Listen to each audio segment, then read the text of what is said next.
Hello மக்களே, இன்றைக்கி நம்ம செய்ய போகிறது பேபிகார்ன் மஞ்சூரியன். அதுக்கு ஒரு பேக்கெட் பேபிகார்னை நல்லா ஃபைனாக கட் பண்ணி வச்சுக்கோங்க. அதில் 3 டேபிள் ஸ்பூன் கார்ன்ஃப்ளவர், அதாவது சோளம் ஆட் பண்ணிக்கோங்க. 1 டேபிள் ஸ்பூன் மைதா ஆட் பண்ணிடுங்க.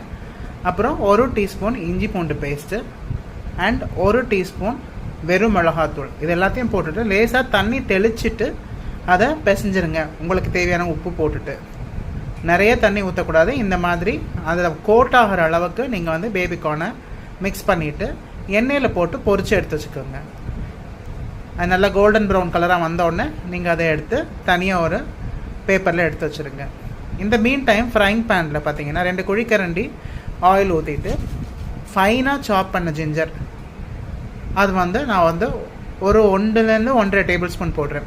அதுக்கப்புறம் ஒரு 10 பூண்டு பொடியாக நறுக்கினது, 5 பச்சை மிளகாய் பொடியாக நறுக்கினது, 3 வெங்காயம் பொடியாக நறுக்கினது. இது எல்லாத்தையும் ஒன்றா ஆட் பண்ணிவிட்டு ஹை ஃப்ளேமில் குக் பண்ணுறேன்.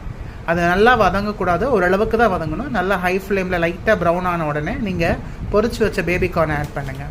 பேபிகார்ன் ஆட் பண்ண உடனே 1 டீஸ்பூன் மிளகாத்தூள், 1 டீஸ்பூன் பெப்பர் தூள், 1 டீஸ்பூன் ஒயிட் பெப்பர் பொடி and 1 table spoon green chilli sauce and 3 table spoon dark soya sauce and 2 table spoon tomato sauce. இது எல்லாத்தையும் ஆட் பண்ணிவிடுங்க. ஆட் பண்ணிட்டு உங்களுக்கு தேவையான அளவு உப்பையும் போட்டுட்டு நல்லா ஹை ஃப்ளேமில் டாஸ் பண்ணுங்கள்.